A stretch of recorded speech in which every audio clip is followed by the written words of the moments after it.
Ти стоиш и се жалваш от живота, от несправедливостта, от съдбата, от това, че не те слушат, че не ти върви, че другите са щастливи, а ти си забравен от Бога. Уж всичко правиш правилно, а все едно получаваш по врата. И ето тук е целият парадокс. Ти сам си избрал този живот. Не с ума си, не с раждането си, не в паспорта, а с душата си. Да дойдеш именно тук, точно в това тяло и тези обстоятелства. И не защото ти трябва да страдаш, а защото ти си дошъл заради опита. Ти не си човек, ти си играч. А човекът, който си, това е просто персонаж. Като в игра. Днес си войн, утре маг, после скитник и крал. Ти пробваш всичко. Ти искаш да изпиташ себе си. Искаш да разбереш какво е това да си верен. Какво означава да загубиш всичко? Да бъдеш зависим, самотен, отчаян. И какво е да се изправиш, да вдигнеш глава и да надскочиш себе си. Ти искаш да бъдеш жертва, за да можеш след това да усетиш силата. Искаш да станеш тиранен, за да разбереш какво е това разкаяние. Искаш да преживееш всичко, от кълта до светлината. Защото душата не оценява. Душата изследва. На теб ти се струва, че ти страдаш случайно. Не, ти сам си избрал това. Ти сам си подписал този сценарий. Сам си поставил отметка. Искам да изпитам разочарование. Искам да изпитам самота. Искам да се науча да прощавам. Да, искам да загубя всичко. За да разбера, че аз не съм това. И после да забравя. Защото така работи играта. Изтриват ни паметта, за да повярваме, че всичко е истинско и насериозно.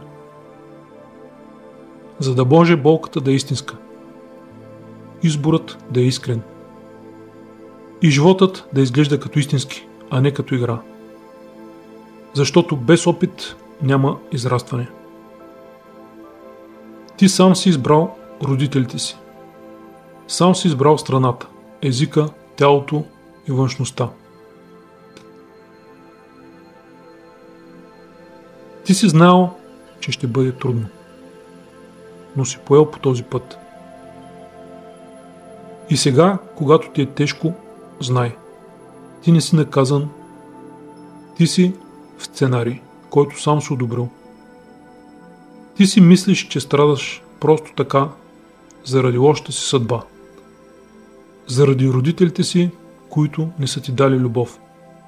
Не, ти страдаш, защото това все още ти е интересно. Докато те боли, значи ти все още си в играта. Значи ти все още вярваш, че това е истинско. Че всичко е сериозно. Че трябва да се бориш, да доказваш, да побеждаваш. Но ти забравяш, че играта продължава, докато е интересно на играча. А кое може да е по-интересно от силната болка? Несправедливостта, предателството, нищетата, отчаянието и самотата. Това са мощни, емоционално заредени нива. Душата не се бои от болката, тя се бои само от пустотата. За нея дори най-болезненият опит е по-добър от липсата на опит. Затова ти избираш да изпиташ този сценарий. Когато теб те предават, не те разбират. Когато си сам срещу целия свят. И честно казано, това харесва на душата. Колкото по-трудно е нивото, толкова е по-интересно. Ти казваш: аз съм уморен. Но въпреки всичко си концентриран върху проблемите. Ти превърташ ситуации и разговори. Ти воюваш в ума си и се надяваш някой да види, да разбере, да оцени. Привързваш се за ролята и значи ти играеш. Това, на което е твоят фокус, получава енергия. Това, което получава енергия, расте. Матрицата не различава добре ли се чувстваш или зле. Тя просто усеща. Този човек е фокусиран върху страданието. Значи това му харесва. Ще му дам още. Така се играе играта. Не чрез думи, а чрез внимание. Където гледаш, там си и ти. Когато ти омръзне това, ще се откажеш. Ще смениш вниманието, ще скъсаш сценария, ще се прехвърлиш на друго ниво. Докато не се умориш да страдаш, ти няма да се излекуваш. Всичко е просто. Работа, отношения, здраве, семейство, загуби и цели. Всичко това са нива от играта. Всичко това са сцени и декори. Сега си на една сцена, утре на друга и всяко ниво ти създаваш сам, чрез вниманието, чрез изборът, чрез реакцията. Страданието е едно от най-популярните нива. То е ярко, силно и вълнуващо. В него има много емоции и действия. То е поглъщащо и завладяващо. Но в един момент ще ти стане скучно. Ти ще спреш да реагираш. Ти ще осъзнаеш, че всичко се повтаря отново и отново. И тогава ти просто ще отпуснеш. Ще избереш нещо ново. Играта няма да свърши. Просто ще се смени нивото. Докато си тук, ти ще играеш. Няма да можеш да спреш. Защото в душата няма умора. Тя е като малко дете, на което всичко е интересно. Искаш да преживееш богатство? Преживей. Искаш отново да се спуснеш на дъното? Никой няма да те осъди. Искаш да бъдеш спасител или злодей? Ти можеш всичко. Но запомни, ти не си личността, нито ролята, които изпълняваш. Ти си този, който играе и осъзнава това. Ти се боиш да не сбъркаш. Боиш се да не направиш нещо не така, както трябва. Боиш се да не настъпиш същото гребло, но ти забравяш едно. Грешките, това е същността на играта. Ти не можеш да минеш нивото без грешки. Защото грешката, това е мисия. Това е неочакван завой. Това е основният код на играта. Без болката ти не би се задълбочил в смисъла. Без загубите не би се научил да цениш. Без предателството не би разбрал какво е истинската любов. Ти растеш чрез провалът, чрез блъсъкът, чрез пукнатините. Грешките, това са портали. Чрез тях ти преминаваш в нова версия на себе си.